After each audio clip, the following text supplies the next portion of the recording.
Back to back hit ಕೊಟ್ಟಂತಹ ನಮ್ಮ Raj B Shetty ಅವರು ಮತ್ತೆ ಬಂದಿದ್ದಾರೆ. ಏನಪ್ಪ ಏನು ಹೇಳ್ತಿದ್ದಾನೆ ಅಂದರೆ 45 ಸಿನಿಮಾ ಡಿಸೆಂಬರ್ ಬಂದಿತ್ತು, ಅದು ಕೂಡ ಹಿಟ್ ಆಗಿತ್ತು. ಅದಾದಮೇಲೆ ನಮ್ಮ ದುನಿಯಾ ವಿಜಯ್ ಸರ್ ಜೊತೆ ಬಂದಂತಹ ಲ್ಯಾಂಡ್ ಲಾರ್ಡ್ ಕೂಡ ಸಿನಿಮಾ ಅದ್ಭುತವಾದಂತಹ ಯಶಸ್ವಿ ಪ್ರದರ್ಶನ ನಡೀತಾ ಇದೆ ಆಲ್ ಓವರ್ ಕರ್ನಾಟಕ.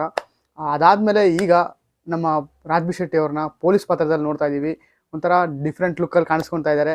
ಅದು ಯಾವ ಸಿನಿಮಾ ಅಂತ ಅಂದು ಹೇಳ್ತೀನಿ. ಅದಕ್ಕಿಂತ ಮುಂಚೆ ನೀವು ನಮ್ಮ ಚಾನಲ್ಗೆ ಹೊಸಬರಾದರೆ ಪ್ಲೀಸ್ ಸಬ್ಸ್ಕ್ರೈಬ್ ಮಾಡ್ಕೊಳ್ಳಿ, ಹಾಗೂ ಬೆಲ್ ಐಕಾನ್ ಮೇಲೆ ಒತ್ತಿದ್ರೆ ನಾನು ಅದೇ ಹೊಸ ವೀಡಿಯೋ ಅಪ್ಲೋಡ್ ಮಾಡಿದ ತಕ್ಷಣ ಫಸ್ಟ್ ನಿಮಗೆ ನೋಟಿಫಿಕೇಶನ್ ಬರುತ್ತೆ ಅಂತ ಹೇಳ್ತಾ ಇವತ್ತಿನ ಈ ವಿಡಿಯೋನ ಶುರು ಮಾಡ್ತಾ ಇದ್ದೀನಿ. ಬನ್ನಿ.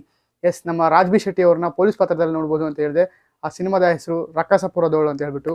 ಈ ಸಿನಿಮಾ ಒಂಥರ ಮರ್ಡರ್ ಮಿಸ್ಟ್ರಿ ಇರೋ ಸಿನಿಮಾ ಅಂತ ಅನಿಸ್ತಾ ಇದೆ. ಏನಕ್ಕಪ್ಪ ಅಂದರೆ ಈ ಸಿನಿಮಾದ ಟ್ರೈಲರ್ ನೋಡಿದ ರೀತಿಯಲ್ಲಿ ಹೇಳೋದಾದರೆ, ಈ ಟ್ರೈಲರ್ ಶುರುವಾಗದೆ ಒಂದು ಮರ್ಡರ್ ಮಿಸ್ಟ್ರಿಯಿಂದ MLA ಅವ್ರ ಮಗಳು ಸತ್ತೋಗಿರ್ತಾಳೆ. ಅದನ್ನು ದೆವ್ವ ಆ ಕೆಲಸ ಮಾಡಿದೆ ಅಂತ ಹೇಳ್ಬಿಟ್ಟು ಊರಿನ ಜನ ಎಲ್ಲ ನಂಬಿಕೊಂಡಿರ್ತಾರೆ. ಆದರೆ ಆ ಕೆಲಸನ ಯಾರು ಮಾಡಿದ್ದಾರೆ ಅಂತ ಕಂಡುಹಿಡಿಯೋದಕ್ಕೆ ಬರುತ್ತಾರೆ ನಮ್ಮ ಹೀರೋ. ಆ ಹೀರೋ ನಮ್ಮ ರಾಜ್ ಬಿ ಶೆಟ್ಟಿ ಅವರು ಸಬ್ ಇನ್ಸ್ಪೆಕ್ಟರ್ ಪಾತ್ರದಲ್ಲಿ ಈ ಸಿನಿಮಾದಲ್ಲಿ ಕಾಣಿಸ್ಕೊಳ್ತಾ ಇದ್ದಾರೆ.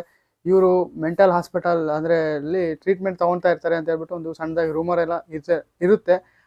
ಆದರೆ ಇವ್ರ ಬಾಡಿ ಲ್ಯಾಂಗ್ವೇಜು ಆಮೇಲೆ ಇವ್ರ ಡೈಲಾಗ್ಸ್ಗಳನ್ನ ಕೇಳ್ತಾ ಇದ್ರೆ ಇವರು ಸಾಧಾರಣ ಪೊಲೀಸ್ ಅಲ್ಲ ಅಂತ ಅನಿಸ್ತಾ ಇದೆ.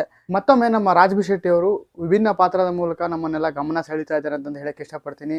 ಅವರು ಗಡ್ಡ ಬಿಟ್ಟಿರೋ ಲುಕ್ಕು, ಬಾರ್ ಎಲ್ಲಿದೆ ಅಂತ ಕೇಳೋ ಸ್ಟೈಲು, ಆಮೇಲೆ ಅಲ್ಲಲ್ಲಿ ಕಾಮಿಡಿ ಟಚ್ ಕೊಡೋ ಅವರು ಕಾಮಿಡಿ ಥಿಂಕಿಂಗ್ ಏನಿದೆ ಅದು ನೆಕ್ಸ್ಟ್ ಲೆವೆಲಲ್ಲಿ ವರ್ಕ್ ಆಗಿದೆ ಅಂತ ನನಗೆ ಅನಿಸ್ತಾ ಇದೆ.